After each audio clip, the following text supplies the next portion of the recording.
Allez, c'est parti, on se rend au studio Sequenza, un studio orienté musique acoustique, mais pas que, on va y trouver pas mal de musique classique, du jazz, de la world, des musiques à l'image, bref, plein de musique autour de la performance, de vrais instruments et d'acoustique. C'est Thomas Vintrinier qui nous accueille, l'ingénieur maison, c'est un peu chez lui, Sequenza, c'est son bébé, donc quoi de mieux que Thomas pour nous accueillir et nous présenter ce magnifique studio, superbement équipé, vous allez notamment y voir un superbe piano Fazioli. Bon, ce studio tour, il est passionnant parce que Thomas est passionnant. Déjà, en tant qu'enseignant à Louis Lumière, c'est un super pédagogue, mais aussi parce qu'il a beaucoup de lucidité, beaucoup de recul sur le métier. Il va nous apprendre un peu son évolution, comment il a évolué, comment il utilise le matériel aujourd'hui et comment ça a évolué ceci au fil du temps. Si vous regardez les studios tour, vous savez que même si c'est un format autour de la technique, du matériel, il arrive toujours un moment où l'ingé son, l'interviewé, il élève le débat et il rappelle que le matos, c'est pas si important que ça. Ou du moins que c'est pas le nerf de la guerre. Bon, Thomas, ça reste un sacré nerd, il va quand même nous parler technique, il va nous partager toutes ses aventures un peu folles autour de la technique. Et d'ailleurs, depuis qu'on a tourné la vidéo, il est allé encore plus loin, il a mis plein d'enceintes au plafond, des micros, et avec le moteur de spatialisation de l'IRCAM, il arrive à recréer des réverbes plus grandes que sa pièce. Il peut faire un son de grands concerts, de grandes salles acoustiques dans sa pièce qui est déjà grande, mais pas aussi grande que les réverbes qu'il peut reproduire. Alors, je vous passe les détails sur cette technologie de spatialisation et je vous réserve ça peut-être pour un prochain studio tour.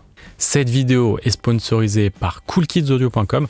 C'est ma boutique de matériel studio hi-fi. Tout le matériel que j'adore est là-dessus. Et évidemment, vous allez retrouver les Dutch & Dutch 8C, mes enceintes favoris.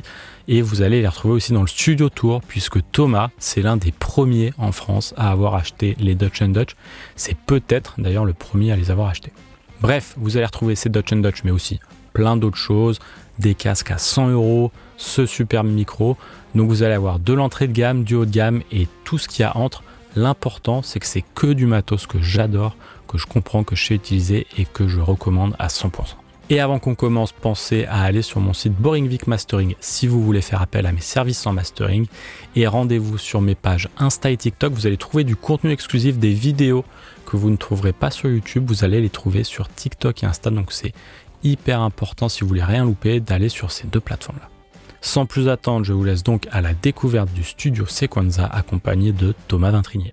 Salut Victor, comment ça va? Ça va bien et toi? Super, on y arrive enfin. Merci pour ta persévérance parce qu'on a mis du temps à trouver ce rendez-vous. Ouais, merci en tout cas de m'avoir recommandé Rémi à la menuiserie il n'y a pas longtemps. C'est super, c'est un ami, il le mérite, donc c'est chouette que tu aies pu aller lui rendre visite. Sympa. Super. Alors ça va évoquer un petit peu la menuiserie ici, avec un peu la déco et puis peut-être les manières de travailler, on verra ça. On verra bien.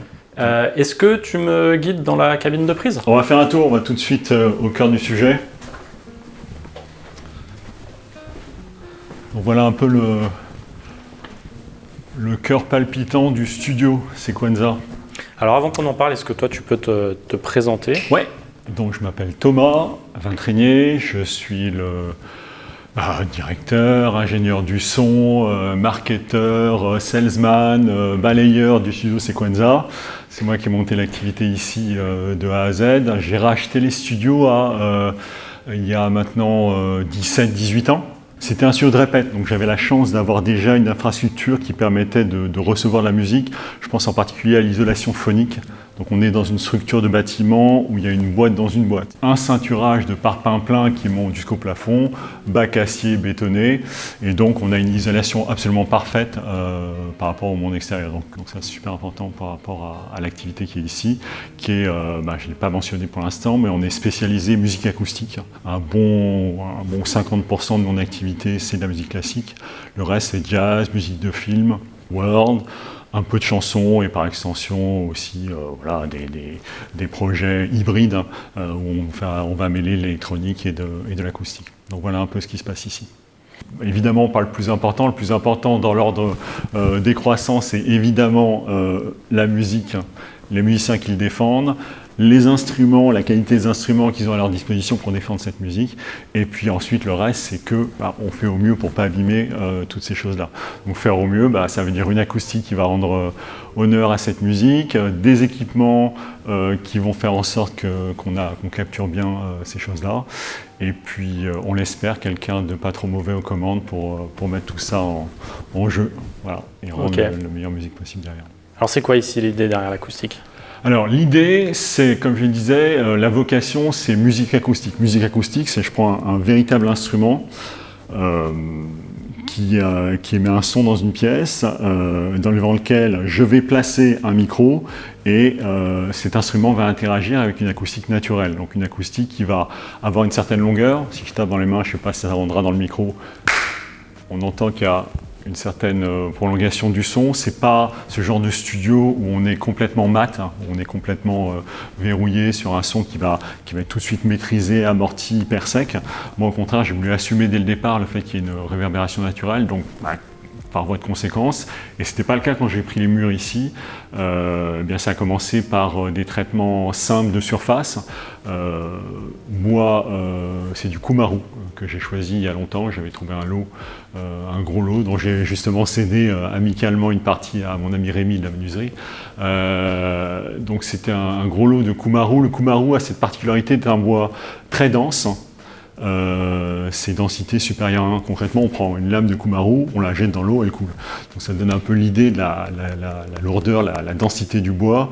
Et pourquoi ça? Parce qu'on peut dire c'est super de balancer une planche qui va dans l'eau et qui coule. Okay.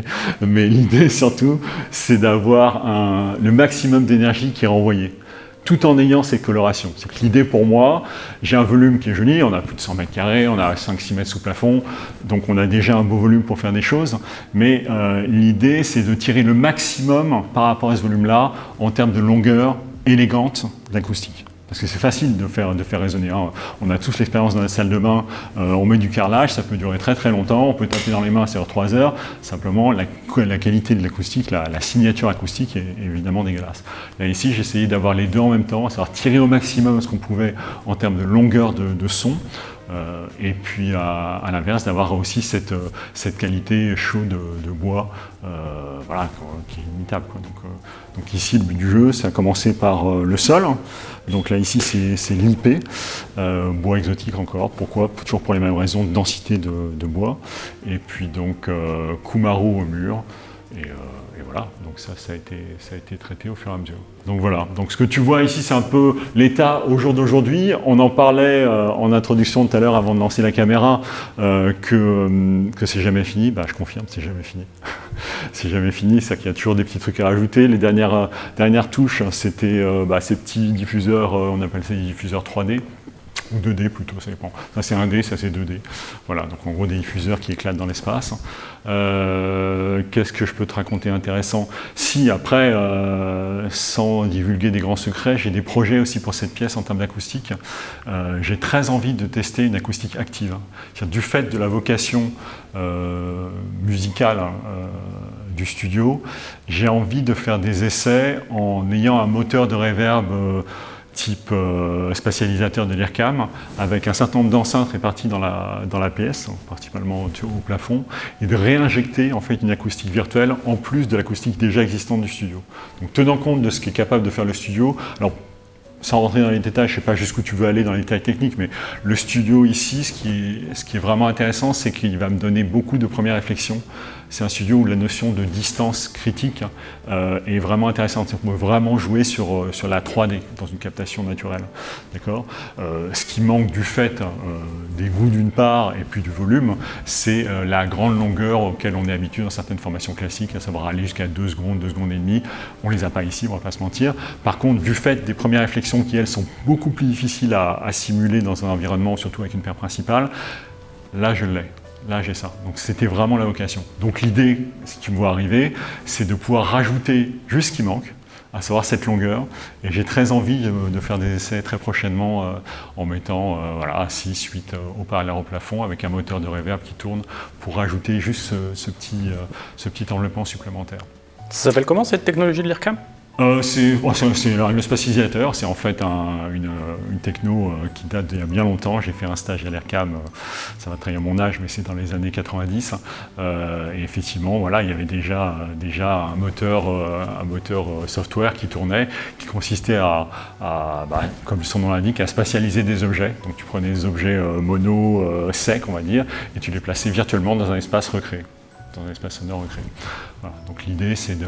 Maintenant il y a un outil qui s'appelle le SPAT, le SPAT V2 chez Flux. Il y a un accord entre l'IRCAM et Flux, qui est une boîte française, Cocorico, qui propose ce type d'outil et qui permet effectivement d'accéder à des jolies choses.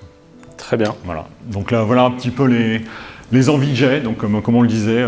Ce sera pour le studio tour numéro 2 alors. Voilà, ça sera un deuxième essai. Voilà, j'espère que ça peut marcher. C'est compliqué parce que le tout c'est de savoir qu'est-ce que tu balances dans le système. Est-ce que tu balances en fait des micros d'ambiance qui sont déjà préinstallés, ou est-ce que tu prends les micros d'appoint que tu places devant les instruments? Enfin, il y a plein de questions. Et évidemment, comment ça va interagir avec la pièce? Et que la pièce elle-même étant déjà vivante, ça m'intéresse d'avoir tous les essais, donc prendre mon temps pour optimiser ces choses-là. Ça m'étonnerait qu'on puisse arriver d'un seul coup, comme ça, en 2 minutes, juste en balançant un moteur de reverb, à arriver à la cible. Mais ça va se faire au fur et à mesure. Voilà. Très bien. Yes. Est-ce que tu nous parles du piano? Ouais, c'est un peu obligé, c'est un peu la pièce maîtresse. Contrairement à tous les autres instruments où effectivement c'est les musiciens qui arrivent avec leur propre instrument, c'est difficile d'arriver avec un piano dans la poche. Donc là, c'est un Fazioli grand concert. Alors, est-ce que tu peux nous jouer un accord? Je suis incapable de jouer du piano. Incapable, mais je peux te jouer un accord. On a un niveau d'exigence très faible sur la chaîne. C'est vrai? Ouais. Voilà. Ça, c'était pas beau, ça. C'était pas un joli accord.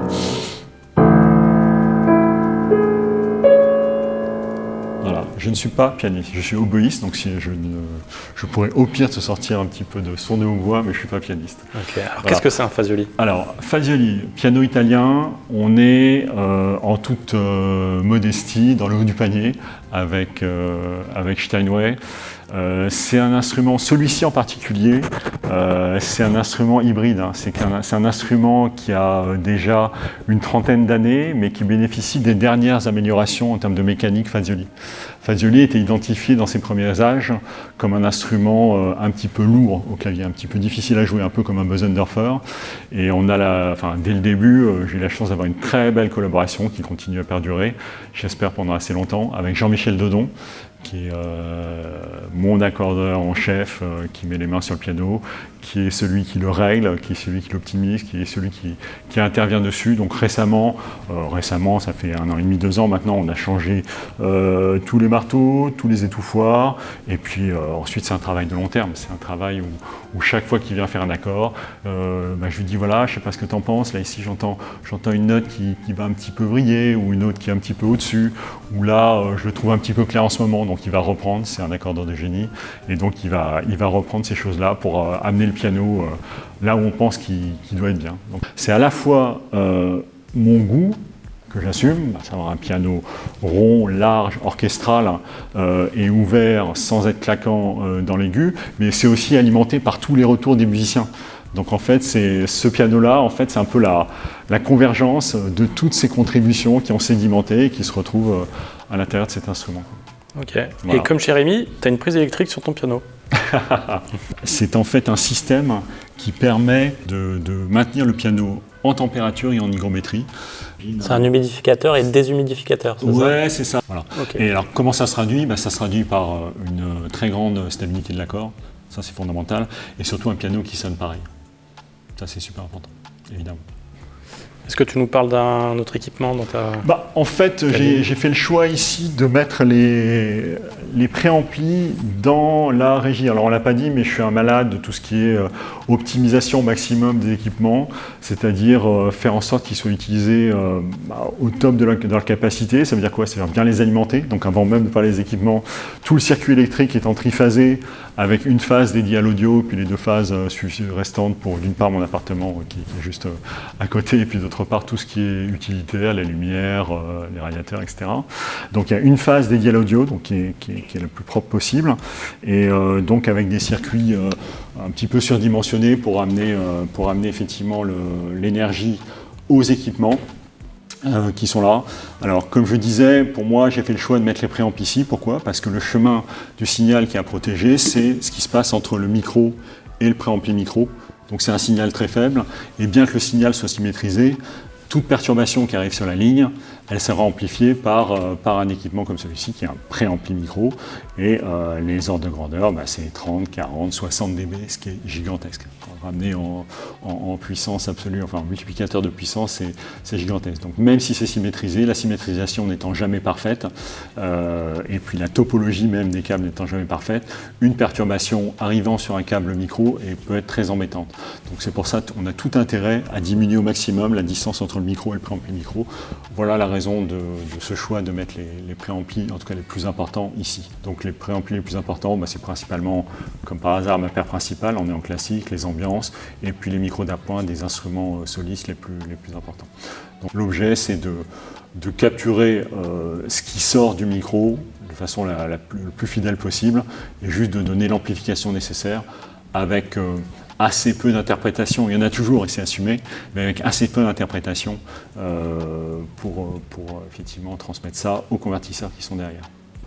Tant qu'on est là, je sais que je ne continue pas le trajet du signal, mais tant qu'on est dans le studio principal, quand on n'est pas en musique classique évidemment, il y a ce système de retour de casque qui est extrêmement pratique, c'est les Aviom, tu le connais certainement.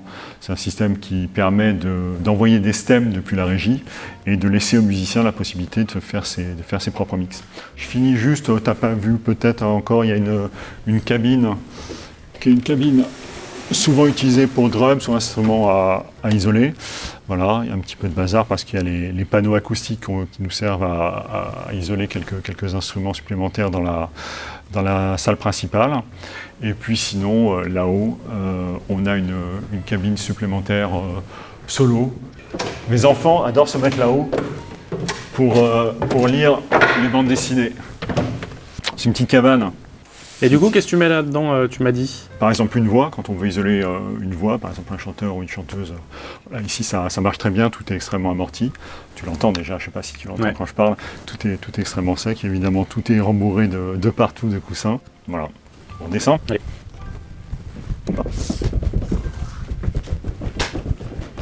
Je t'invite à me suivre par là-bas, on passe un peu dans les coulisses.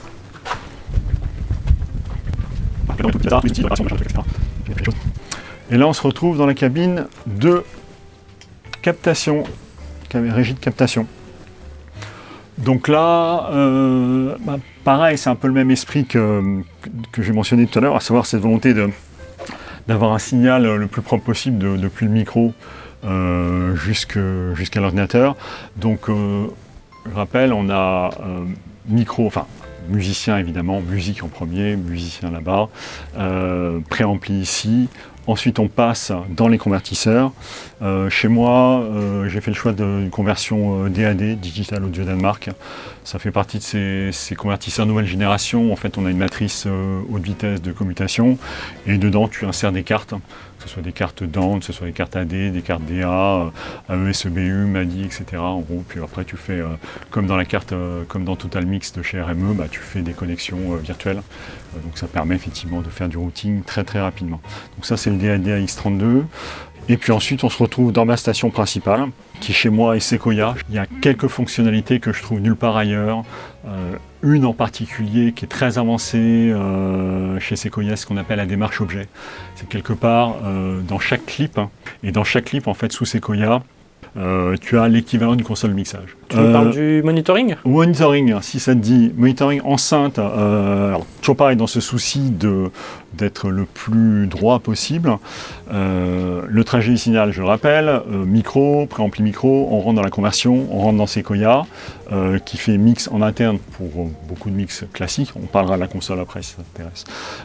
Et puis ensuite, on revient en sortie numérique à travers un contrôleur toujours numérique, qui est le West Design M905, qui n'est rien d'autre qu'un fader de station de travail, mais en mode hardware, donc c'est une navigation numérique, qui vient ensuite attaquer les enceintes Dutch & Dutch 8C, qui sont des enceintes numériques.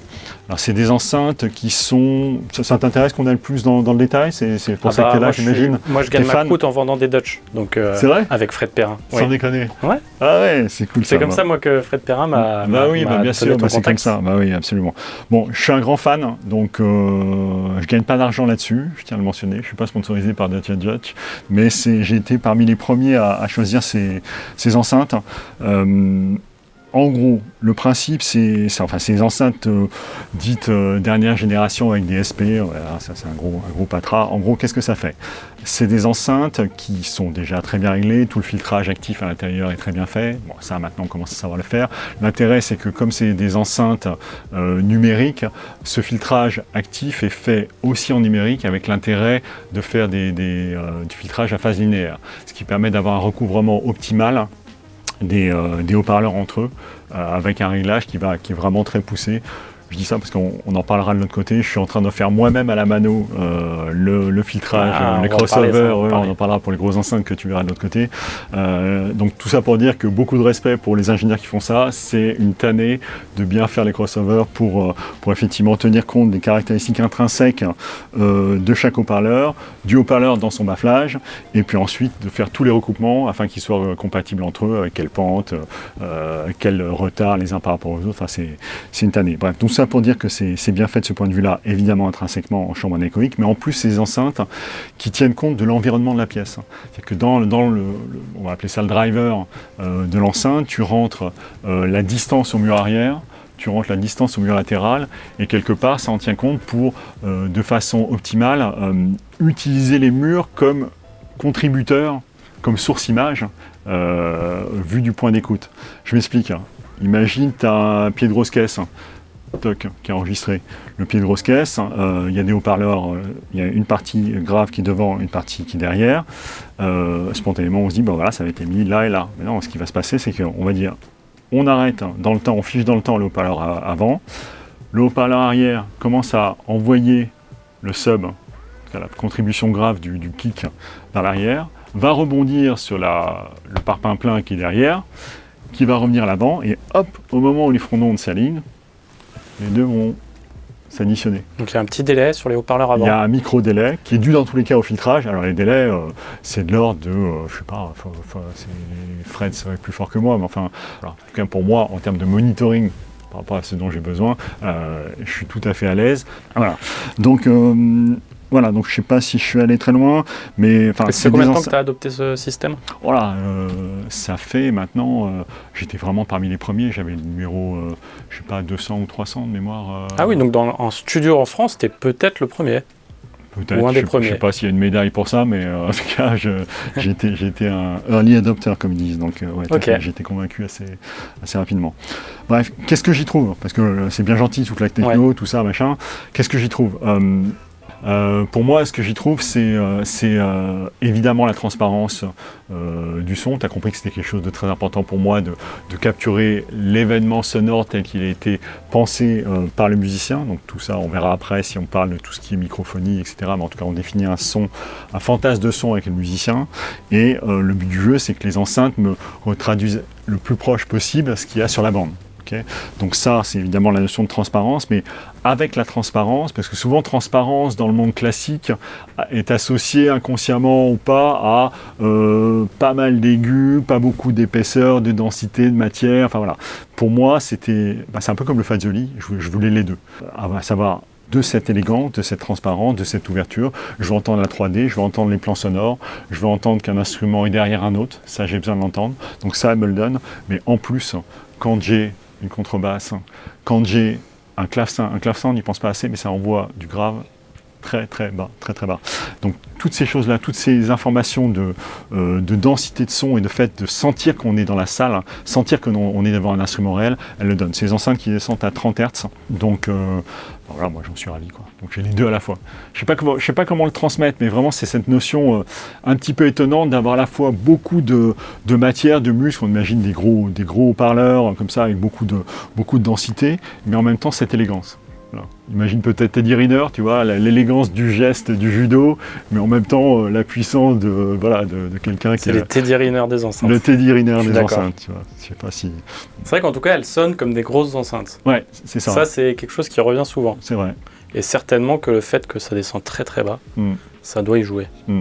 Et je pense que le médium cardioïde, le fait que jusqu'à 100 Hz, on ne renvoie pas trop vers le mur arrière. C'est ça. C'est peut-être là où du coup tu notes la profondeur dans l'espace, les choses comme ça qui peuvent être masquées. Je vois que tu connais bien là. Ah bah moi j'essaye de les vendre donc forcément. D'accord, mais c'est mérité, sincèrement c'est mérité. L'idée du cardioïde c'est toujours pareil, c'est comme un micro. Un micro quand tu mets un cardioïde c'est que tu veux pas trop de ce qui se passe sur les côtés quoi. Ouais. Là ici pour nous quand on est là au centre avec les musiciens qui va l'écouter ici, le but du jeu c'est d'éviter d'avoir trop de contribution de la pièce. Hein. Ce que je veux c'est que encore une fois quand on écoute c'est que on est dans les oreilles ce qui est le plus proche possible, quelque chose qui est le plus proche possible de ce qu'il y a sur la bande. Pas d'avoir quelque chose qui est soit embelli, soit filtré. Non, pour moi, c'est ce qu'il y a sur la bande, que ce soit bien ou pas bien. Ensuite, c'est à nous de travailler, musiciens et ingénieurs du son compris. Mais pour moi, je veux que les enceintes, elles me mentent pas. Quoi. Ouais. Donc évidemment, ce côté cardioïde y contribue. Est-ce qu'on parle de la console, des consoles ? Oui, alors, console, c'est une Cadac. C'est des consoles qui ont cette alliance. Je pense que tu commences à comprendre un petit peu le type de son que j'apprécie. Hein. J'essaie à la fois d'avoir l'élégance et la densité. Et je pense qu'on est là. Je voulais une console qui, par rapport au genre musical que je fais ici, soit pas trop typée. Pas trop typé, à savoir pas trop de son de transo, pas trop vintage, pas trop voilà, même si c'est très beau, mais quand tu fais passer un instrument acoustique dans une console, si on ne reconnaît plus l'instrument parce qu'il est trop touché, même s'il est embelli d'un point de vue purement matière sonore, pour moi, je voulais ce compromis, encore une fois, délicat, on est sur des lignes de crête, toujours pareil, où je veux à la fois avoir quelque chose de transparent, mais cette petite patine, c'est le meilleur mot que je puisse trouver, cette petite patine qui va se rajouter au son pour lui donner la glu, pour lui donner l'enveloppe, pour faire en sorte que les instruments jouent ensemble. Voilà, je pense que c'est la meilleure façon de le décrire. Moi, mon choix, c'est d'allumer cette console que quand on est dans les prods dites plus produites, on va dire jazz, world, un peu musique de film, ça m'arrive, quoi qu'en fait, plus ça va, plus je fais sur du bio en restant à la machine. Où effectivement, je vais ici, non pas mixer, mais simuler ce qui va se passer en mixage de l'autre côté. Quelque part, ici, c'est pas un espace de mixage, mais je vais envoyer des stems dans la console et commencer à voir comment ces stems interagissent avec une matière numérique, analogique. Pardon. Donc c'est ça le concept. Je touche un peu aux EQ, c'est des EQ très transparents qui sont effectivement là. Moi j'aime beaucoup, encore une fois, c'est toujours le même esprit, hein, c'est ces EQ très rapides tout en étant pas tordus. Quoi. Pour moi ce que je cherche juste c'est des aigus flûtés et à la fois des basses rapides. Voilà. Ouais, je sais pas comment le dire autrement. Tu sais que c'est compliqué de parler de son. Je sais pas si toi, au fur et à mesure des interviews que tu as eues, ça m'intéresserait d'ailleurs d'avoir ton retour. Quand on commence réellement à parler dans le dur de quel type de son on aime, c'est tellement compliqué. Ouais, quoi. C'est sûr. Voilà. La meilleure chose, c'est la démonstration après, en se mettant à écouter des disques et à partager des choses avec les musiciens. C'est comme ça que je vois si on est compatible en tout cas. Est-ce qu'on passe à la cabine On passe à la cabine de post-prod, ouais, si ça Allez, c'est parti. Je te précède. Voilà, donc là, ça c'est l'espace que j'appelle de post-prod. C'est en gros, les musiciens jouent de l'autre côté, j'enregistre dans la cabine de captation que tu as vue, et puis c'est ici que les signaux sont traités. On est autour d'une machine qui est toujours ce DAD AX32, ici, une machine que j'aime beaucoup, très transparente, d'acquisition. Donc là-dedans, il y a du AD, il y a du DA, il y a du Dante. Voilà, toutes les machines sont reliées en Dante ici, les ordinateurs. Moi, je suis PC, comme tu l'as compris, parce que Sequoia Samplitude, c'est uniquement PC.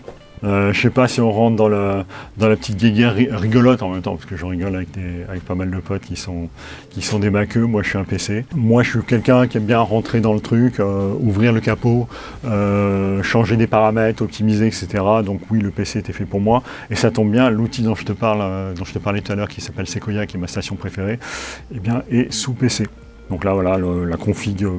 je je sais pas, encore une fois, si tu veux que je te parle mon implantation ici, mais il y a deux PC ici qui sont reliés par un réseau local, évidemment, tout est en plus en Dante. Station principale à gauche pour les traitements les plus lourds, et station à droite pour rec, pour visualisation, pour pilotage des machines, voilà, avec des interactions entre les deux. C'est que le PC de droite peut aussi me servir de station d'effet pour le PC 1. Donc par exemple, si je veux faire tourner des moteurs de reverb un peu lourds, etc. sur une machine, au lieu de faire tourner sur la station principale, je peux aussi décharger un petit peu de CPU sur la deuxième. Tout ça en passant par le réseau, évidemment. Je ne sais pas si tu as souvent vu une implémentation comme ça, c'est un petit peu... Tu veux dire en bas? Ouais, basse comme ça. Ouais. Moi, ça me fait penser à Bobcat, qui a des écrans. Alors lui, pas devant, justement, il essaie de rien avoir devant, mais sur les côtés, c'est rack. Lui, il est un peu assis dans son fauteuil, et sur ses côtés, il y a ses racks, donc tout est très très bas. Ouais. Donc c'est pas la première fois que je vois ça. Alors pourquoi mettre aussi bas? Alors, Bobcat, maître Bobcat, que j'ai rencontré à l'AES quand j'étais parti à Helsinki il n'y a pas longtemps. Bobcat, il fait du mastering, c'est résolument son métier, donc on n'est pas dans les mêmes contraintes. Moi ici, je cherche un environnement qui réponde à plein de contraintes simultanément, et c'est complexe. Quand je suis en mode montage, c'est assembler, et ça c'est beaucoup en classique, c'est assembler les meilleures prises, j'ai besoin évidemment de voir la forme d'onde. Donc j'ai besoin d'un écran en face de moi, j'ai besoin d'avoir pas trop loin. Quand je suis en mode mixage, j'ai besoin au contraire, mixage ou mastering, là j'ai besoin au contraire d'avoir un son qui soit perturbé le moins possible par des écrans devant moi. Donc la seule solution la moins bête possible que j'ai trouvée, c'est, voilà, j'ai donc des enceintes qui rayonnent au-dessus des écrans, et puis les écrans le plus bas possible, mais suffisamment proches pour que je puisse interagir rapidement avec ce que je vois à l'écran. Voilà. Ok.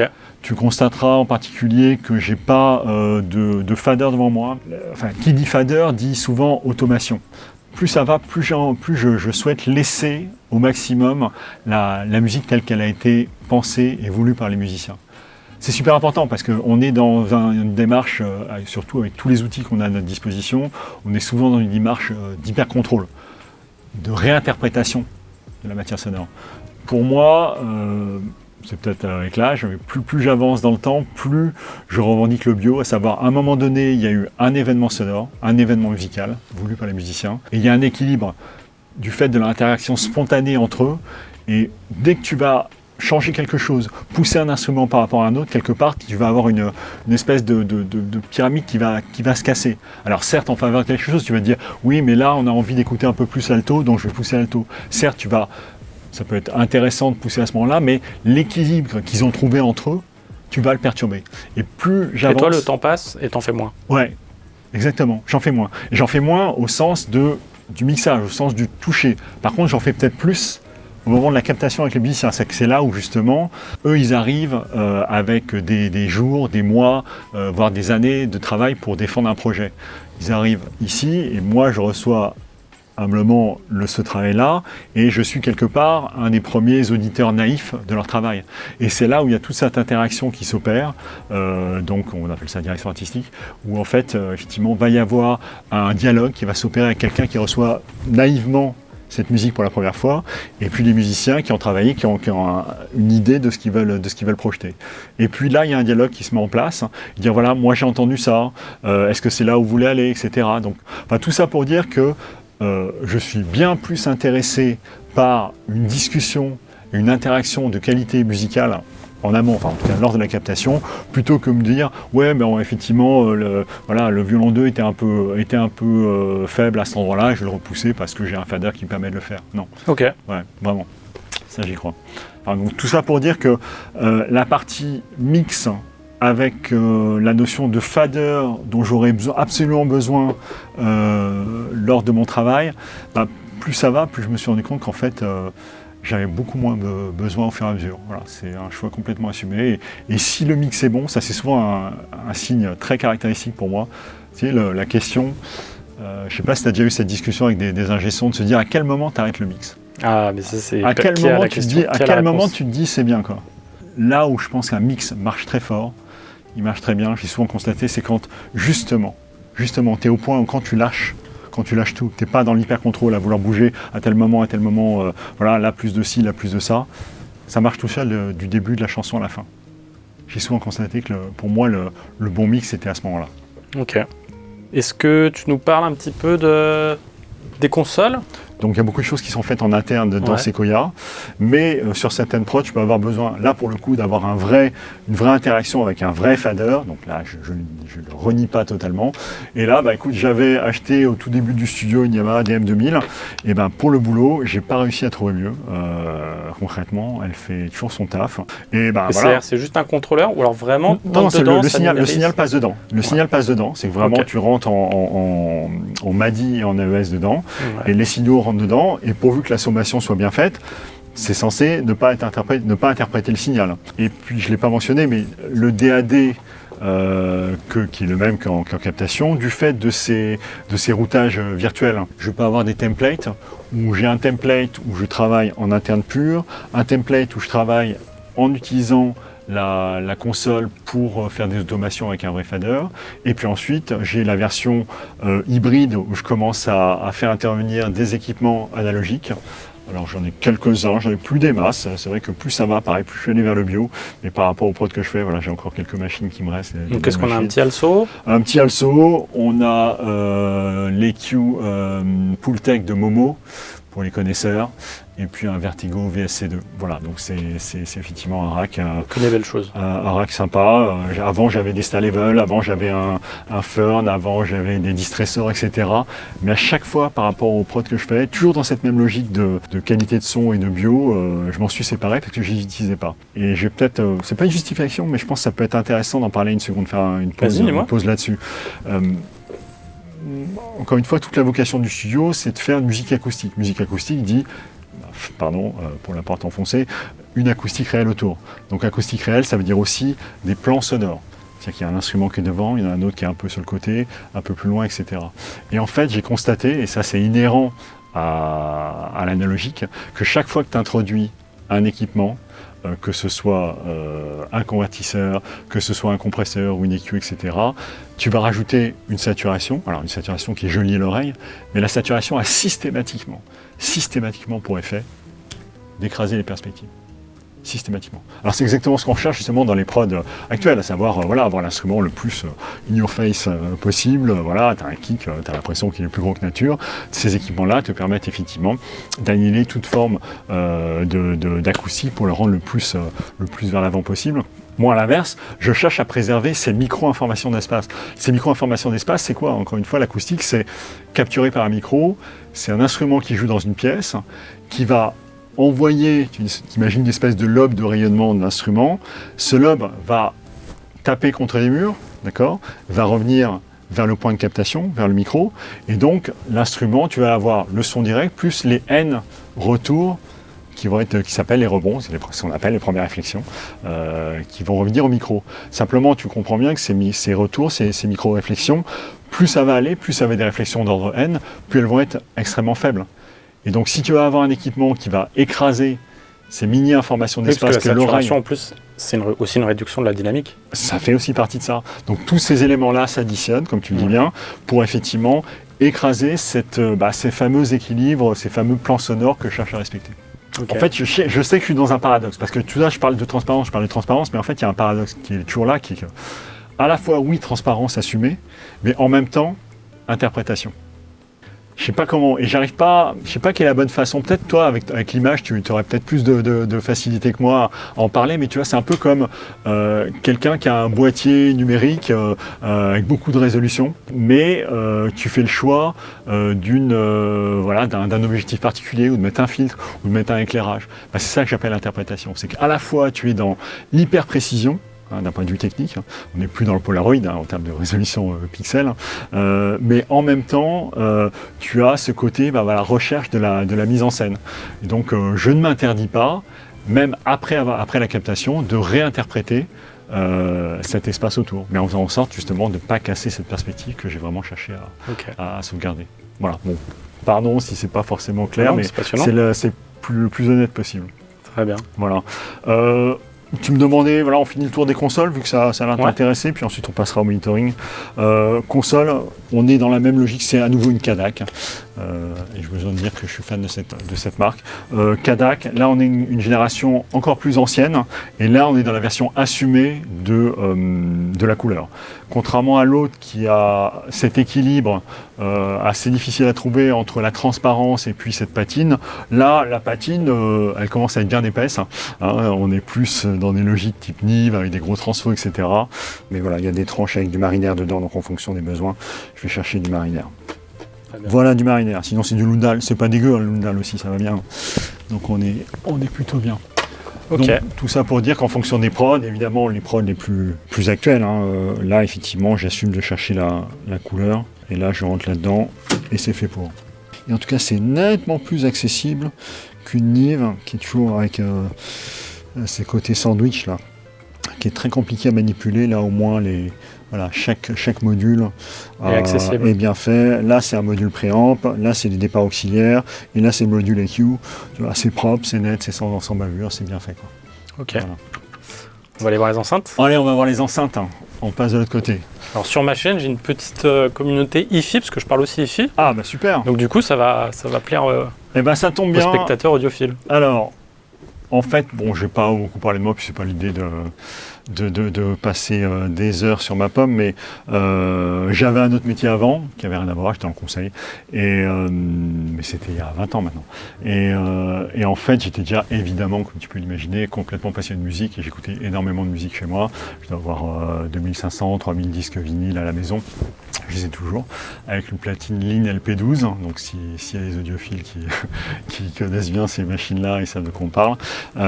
Et puis, donc, j'ai été convaincu par le son Line. Le son Line, donc marque écossaise, c'était à nouveau ce côté transparent, mais élégant, et puis de la matière, donc un petit peu de logique qui me plaisait.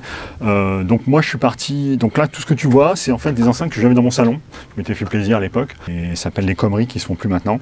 C'est des enceintes 5 voix, 6 haut-parleurs, donc il y a deux pour le gras, c'est les enceintes closes, bas médium, haut médium, tweeter, super tweeter. En gros, le super tweeter, il prend à partir de 10-12 kg jusqu'à 20-25 kg, 30 kg. Moi, je les entends plus, hein, mais voilà, mais sinon après tweeter, etc. Donc bref, 5 voix, 6 haut-parleurs. Et évidemment, quand Line te les vend, ils te les vendent avec les filtres actifs analogiques. On a un ampli dédié par haut-parleur. C'est qu'il y a un signal pleine bande qui arrive des convertisseurs analogiques et qui va séparer le signal pleine bande en autant de sous-bandes qu'il y a de voix dans l'enceinte. Jusqu'à présent, c'est comme ça que marche un système actif standard. Et là, ce que j'ai fait, je suis parti dans une entreprise bien aidée par Thévenot et Jacques Fuchs, qu'on connaît bien, qui sont nos deux acousticiens français qui ont signé beaucoup de beaux projets. Donc, ils m'ont aidé à passer ce système-là en actif full numérique à travers un système qu'on va voir là-bas, si ça te dit. Ce que m'ont aidé à faire Jacques et Philippe, donc c'était mettre en place un système actif où en fait on profite du numérique pour aller plus loin dans les filtrages, parce qu'évidemment en filtrage on est limité par ce qu'on peut faire avec des composants analogiques. Donc là l'idée c'est de faire d'abord en IIR, donc avec des réponses impulsionnelles infinies. Infinite Impulse Response, c'est en fait une typologie de filtre qui est effectivement celle qu'on a, on va dire, par défaut dans ta station de travail quand tu vas taper une EQ, c'est une IIR. C'est rien d'autre que l'implémentation numérique naturelle de ce qu'est une EQ en analogique. Tu as une partie du signal en sortie qui est réinjectée en entrée, qui fait qu'on a effectivement un système récursif qui permet d'avoir une EQ très efficace. Voilà. Donc ça, c'est l'implémentation IIR qui a été pour l'instant mise en place par les acousticiens. Il y a les filtres IIR et les filtres FIR. Les filtres FIR, c'est les filtres à réponse impulsionnelle finie. Il y a certaines choses qu'on ne peut pas faire avec des IIR. En particulier, parmi les FIR, il y a un type de filtre qui est particulièrement intéressant, qui sont les filtres à phase linéaire. C'est-à-dire qu'on est dans un système un petit peu bizarre qui n'existe évidemment que en numérique, il n'y a pas l'équivalent en analogique, qui consiste à avoir un filtre qui commence à émettre du son avant même que tu balances quoi que ce soit en entrée. Alors, on peut dire comment c'est possible, ça c'est un peu bizarre. Ouais. Donc on crée un délai effectivement, en gros, donc là on voit le premier défaut des FIR. En gros, on met un buffer, un certain buffer qui va être la longueur de la moitié de la longueur du filtre réponse impulsionnelle finie. Et le premier échantillon en sortie va commencer à arriver seulement après ce buffer-là. Okay. Voilà. Alors toi, qu'est-ce que tu utilises ici ? Justement, rapidement, en l'état, le plus facile à implémenter, c'est les filtres IR. Donc ce sont des filtres qui sont extrêmement simples à implémenter, qui ne demandent pas beaucoup de processing et qui donc peuvent être tout à fait mis en place dans une station comme ça. Est-ce que toi tu utilises des FIR ici ? Alors justement, c'est l'étape d'après. En l'état, moi pour l'instant, ce que j'ai fait, c'est que je suis parti de la configuration faite par mes 2 acousticiens. Je l'ai poussé beaucoup plus loin, j'ai vraiment optimisé les filtres IR, donc la phase minimale, qui sont rentrés dans la machine. Ça, c'est la première étape, mais là, je suis en train justement de pousser beaucoup plus le bouchon maintenant en implémentant des FIR, donc des filtres à phase a priori linéaire, mais je ne me limite pas au linéaire parce que l'idée dans les FIR, c'est aussi, et c'est là où c'est vraiment passionnant, c'est que non seulement tu fais des filtres qui se recoupent parfaitement et qui vont faire en sorte que la somme de tous ces filtres va faire le gain unité, qui va reconstruire totalement le signal original, ce qui n'est pas le cas en IR, pour information. Je ne vais pas rentrer dans le traitement de signal qui est derrière, mais c'est voilà. Donc en FIR, ça par contre on peut le faire. Mais en plus, l'intérêt du FIR, c'est que non seulement je fais ça d'un point de vue purement sur le papier théorique de création de ces filtres, mais en plus je vais pouvoir corriger les caractéristiques des haut-parleurs. C'est que les haut-parleurs, on les utilise dans des zones de fréquence dans lesquelles ils travaillent bien. Ils travaillent bien, c'est qu'ils sont linéaires, en dynamique, a priori en phase, mais pas toujours en phase. Il peut y avoir certaines fréquences qui sont un petit peu en avance ou en retard en fonction des caractéristiques équivalentes du haut-parleur. Donc l'intérêt de ces FIR, c'est qu'ils vont pouvoir aussi corriger ces déficiences pour avoir effectivement un haut-parleur qui soit le plus droit possible. Voilà. Donc voilà l'étape d'après. Alors, du coup, on a parlé de plein de choses techniques. Alors, déjà, avant que je te pose un peu des questions sur la place de la musique dans ça, est-ce que tu peux nous dire comment tu t'occupes quand tu n'es pas au studio ? Parce que toi, quand tu fais pas de l'enregistrement, puisque tu as d'autres activités, d'autres casquettes que juste le gérant et l'ingé son d'ici. J'ai déjà beaucoup de casquettes avec le studio. Ouais. Il y a déjà captation, la partie qui s'appelle direction artistique quand on a interaction avec les musiciens. Et puis ensuite, il y a la partie mixage. Et donc montage, qui est la conséquence de la direction artistique, mixage et mastering. Donc déjà, j'ai tout ça. Je suis aussi prof à l'E-Lumière, à l'École nationale de Lumière, où en fait, j'interviens pour 2 cours. Un cours de prise de son classique au couple, où en fait, j'essaie de transmettre aux élèves de l'E-Lumière, les jeunes ingé son de demain, quelques notions d'écoute quand on est face à un événement sonore. Le prétexte, c'est quoi ? C'est d'avoir des musiciens. Et on utilise des couples, donc on a la chance de pouvoir faire l'essai avec une paire de 4006 ou une paire de Chops MK2 ou une paire de Horseworks ou une paire... Voilà. En gros, on fait des essais avec différents setups. Enfin, j'ai utilisé des Omni dans cet exemple, mais j'utilise aussi des cardios justement pour qu'ils fassent tous les essais qu'on n'a pas le temps de faire en séance. Donc ils apprennent à sentir, à avoir une intuition de comment ça va sonner à tel moment, quelle est la distance ressentie quand je passe d'un Omni à un infracardio ou carrément à un cardio. Voilà, toutes ces choses-là, on essaie les piloter. Et j'essaie juste de rappeler qu'un bon ingé son, c'est quelqu'un qui va être capable de se mettre à la place de l'auditeur, quelle que soit la culture et la sensibilité de l'auditeur. Je m'explique. Au-delà de la sensibilité musicale, qui pilote le tout évidemment, c'est prendre en compte les attentes des musiciens, donc comprendre leur musique, et en même temps aussi se mettre à la place de tous les auditeurs pour essayer d'offrir une présentation qui soit belle sur tous les espaces concernés, quoi. Voilà. Okay. Et le deuxième volet, c'est en fait justement un peu ce qu'on a commencé à aborder ensemble sur ouvrir un peu ce qu'il y a dans tous ces outils techniques à la disposition de l'ingénieur du son. Donc regardez ce qu'il y a dans une EQ. Donc on a parlé des EQ à phase minimale, à phase linéaire, FIR, machin, etc. Tout ça. Compresseur, comment ça marche, saturateur, reverb, tous les types, etc. Donc on fait effectivement, on ouvre ces choses-là, avec en particulier cette fameuse technique dont on a parlé off, mais peut-être je la mentionne rapidement, que j'ai développée, qui consiste en fait à aligner dans le temps, précisément, au sample près, tous les appoints d'un système acoustique par rapport à une référence qui est ce qu'on appelle la paire principale quand on est un ingé son classique.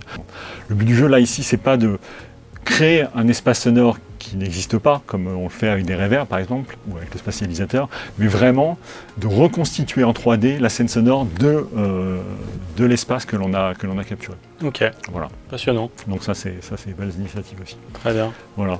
Autre chose à dire sur tes activités? Ça me semble pas mal déjà, je pense que ça remplit déjà bien la vie d'un homme, mais en fait, en gros, je sais que c'est comme ça que ça a été lancé, donc en gros la faute c'est avant tout la mienne et un peu la tienne sur le fait d'avoir passé beaucoup de temps sur la technique, mais il y a tout un volet qui est extrêmement, qui est fondamental, c'est ce que j'ai commencé à aborder tout à l'heure quand j'ai parlé de direction artistique, c'est ce qui se passe avec les musiciens. En fait, j'ai réfléchi à haute voix avec toi sur la façon de transmettre l'intérêt du métier, parce que moi, évidemment, tu as compris, je suis quelqu'un qui aime beaucoup la technique. Je m'y plonge aussi bien dans la recherche par rapport à tout ce que j'ai voulu mettre en place ici dans le studio.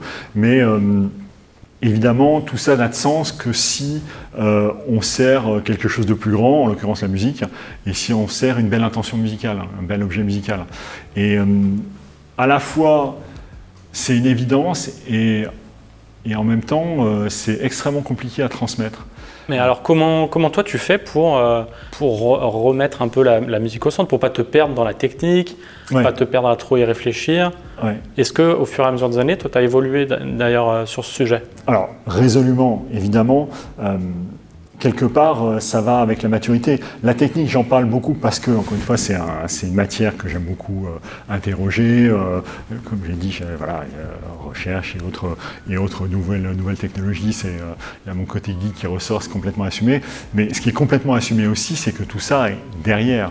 Quand je suis en séance, qu'on se méprenne pas, ça fait bien longtemps que je suis pas là à me dire est-ce que je vais utiliser un filtre à phase linéaire, à phase minimale.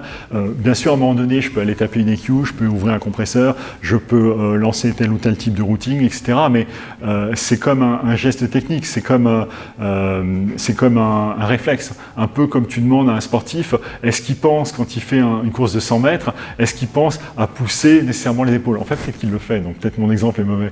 Mais tu vois ce que je veux dire, c'est qu'au bout d'un moment, tu es dans la sensation et tu es obligé, pour aller plus loin, pour transcender, tu es obligé de lâcher tout ça. Et justement, parce que tu connais bien la technique, tu n'es pas là à dire alors est-ce que je suis bien sur mes appuis, etc. Non, la technique est solide, elle est là derrière, toc, et c'est elle qui va me permettre de servir la musique. Toute mon attention en séance, elle n'est pas à me dire ouais alors machin, là ici, technique, tout ça. Non, c'est vraiment qu'est-ce que veut me raconter le musicien. Comme je l'ai dit tout à l'heure, il a travaillé un projet pendant des mois, donc il arrive, il le livre avec son intention, son cœur, ses fragilités, etc. Et on interagit là-dessus. Et moi, le but du jeu, c'est faire en sorte qu'il soit au mieux. Qu'il soit au mieux, ça ne veut pas dire être dans un univers béni oui où ça va être tout mielleux, tout mais c'est magnifique, etc. Non, il y a des fois, ça peut être un petit peu difficile. Ça peut être, là, je suis désolé, je ne comprends pas. Je vois où tu veux aller, mais je ne comprends pas. Il faut que tu me dises ce que tu veux raconter, ou force le trait. Ou à l'inverse, là, tu es trop grossier, tu me balances un truc dans la figure. On n'a pas besoin de ça. Ton intention, elle était là dès le départ. Donc tout ça pour dire que ce qui se passe en séance, et là pour le coup, je sais pas, peut-être que ça peut être l'occasion d'une autre invitation que je pourrais te faire, c'est voir ce qui se passe en séance pour que tu sentes de l'intérieur tout ce qui se joue. Un musicien, quand il est en studio, il est tout nu. Il est tout nu. Il a à la fois une grande force parce qu'il a produit quelque chose. Et je ne parle pas uniquement de gens qui ont composé. Je pense aussi au service d'une partition. Ça peut être au service d'un texte, comme en musique classique. Mais il livre quelque chose, il est à poil. Et donc, nous, on est là pour que les conditions soient optimales pour qu'il raconte son histoire. Et pour qu'on comprenne son histoire. Mais j'allais dire, c'est comme un psychanalyste. Quelque part, c'est l'effet miroir. La matière, c'est celui qui vient ici qui l'a. C'est lui qui raconte quelque chose. Toi, tu es là juste pour recevoir humblement, avec ta propre culture, avec tes propres goûts, tes propres envies, et tu dis voilà ce que j'ai compris, voilà ce que moi je comprends, et voilà ce qu'on peut en faire. Et donc, voilà, c'est comme ça que je vois une séance, c'est comme ça que je vois une belle séance. En général, on est rincé après une journée comme ça. Ok, je te dis à bientôt pour le Studio Tour numéro 2, j'espère. Ça marche, avec plaisir. À bientôt Thomas. Merci, ciao Victor.